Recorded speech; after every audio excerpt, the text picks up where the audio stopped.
that group didn't deserve any mercy. Even so, Light replied that he had ended up in that situation because of his own weakness. He declared that he didn't intend to use her power for revenge, but to become stronger on his own and punish them all with his own hands. Light thought Mai would consider his words naive, but when he turned, he saw her kneeling before him, promising to support him in everything he did. After Mai said she completely trusted his abilities, Light gave a sincere smile. She answered with another smile before Light activated the gacha again, trying to summon another powerful card in the abyss. As she watched him, Mai saw determination growing in his eyes. Surrounded by dense energy, Light gathered all the mana of the abyss, and huge magic circles began to shine around him, marking the beginning of a new, power-filled summoning. The story moves forward 3 years later. In the depths of the abyss, Light had built his own kingdom, a place where everyone respected and admired him.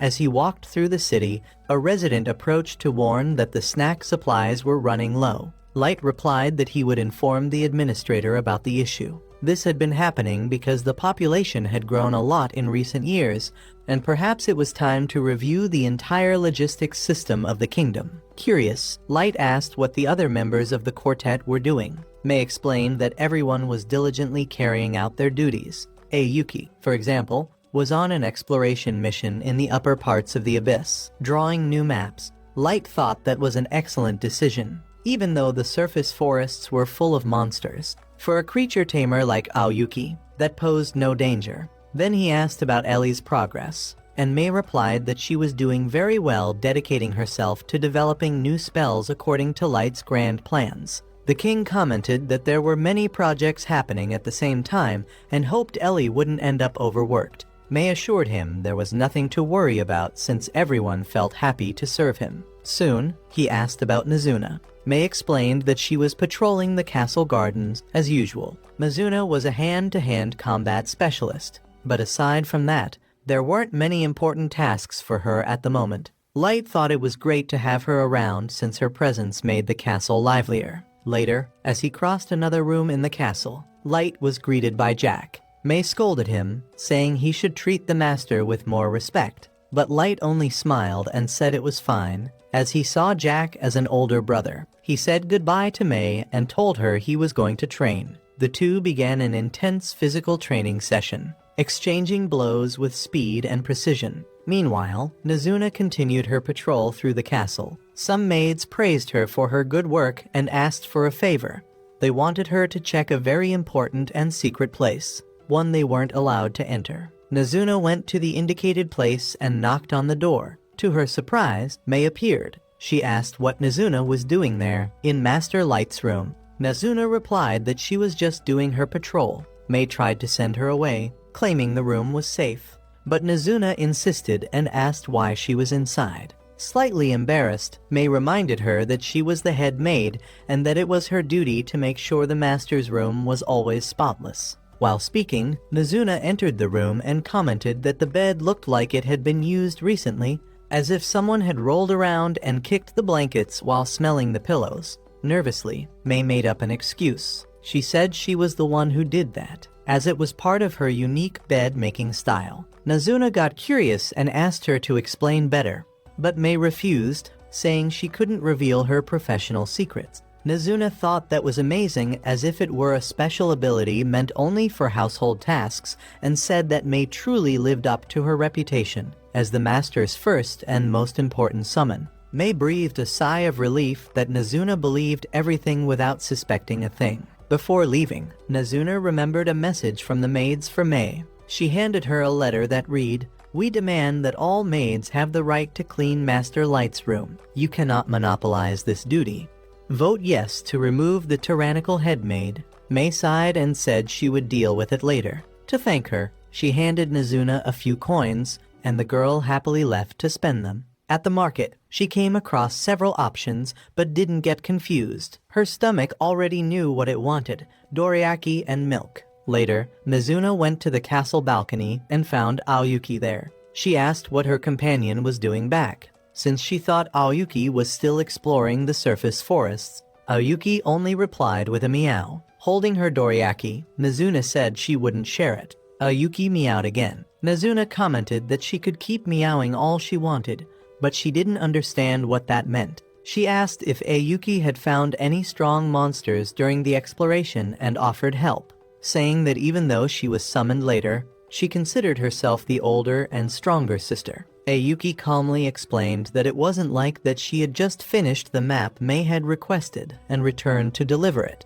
Nazuna laughed and congratulated her with a friendly pat on the back before returning to her patrol. This time, she decided to check the throne room. She felt sad for not having seen Master Light that day, and missing him, she approached the throne and leaned against it, daydreaming. She ended up bumping into part of the decoration and breaking it. Panicking, she tried to put the piece back in place and ran out of the room. Meanwhile, Light continued training with Jack until his companion suggested they end for the day and take a bath. Light agreed. Inside the bath, Jack commented that the master had almost completely mastered using his own body as a weapon. Few in the abyss could face him on equal terms, and on the surface, that number would be even smaller. Even so, he warned him never to let his guard down. Light understood the advice. The surface world was full of mysteries, but he had no intention of being careless. There was still a purpose he needed to fulfill his revenge. Later, Mei gathered the maids because of the letter Nazuna had delivered. The young women apologized, saying they just wanted to ease their boss's workload since she had been very busy. Mei, however, rejected the request and assigned them to clean the corridor leading to the throne room by hand, without magic or tools. The maids protested, saying it would be impossible to clean such a large corridor. But Mei replied that it was possible and that a maid's path begins with a single step. She announced that she would soon depart for the surface on a mission ordered by Light and expected everyone to keep the castle spotless during her absence. Nazuna was walking through the city streets, carefully observing a gauntlet she had wanted to buy for a long time. While examining the item, Ellie approached, curious, asking what she was doing there and if she had come looking for sweets. Nazuna firmly denied it, explaining that she was just admiring the gauntlet. Then she asked what Ellie was doing in the city, since she thought she would be busy with some construction or inspection. Ellie replied that she had finished her work ahead of schedule, so she was back. In a teasing tone, she called Nazuna an idiot for not realizing something so simple. Nazuna immediately defended herself, saying she wasn't an idiot and could prove it after all. She knew all the multiplication tables, but when she tried to recite the table of number 1, she got it completely wrong. Seeing that, Ellie thought her companion's stupidity truly knew no limits. Nazuna retorted that people who called others stupid were the truly stupid ones. The provocation worked, and Ellie, irritated, replied that Light considered her an essential part of his revenge plan. Unlike Nazuna and her tiny brain, with a tone of superiority, she added that, a few days ago, she had tea with Light to discuss the progress of the plan, and that next time, she intended to reserve a private space for them to have dinner together with some nighttime entertainment included. Nazuna thought that was unfair and said she also wanted to have tea with Light. Ellie asked if she only wanted the tea, and Nazuna replied yes, not understanding the point of the question.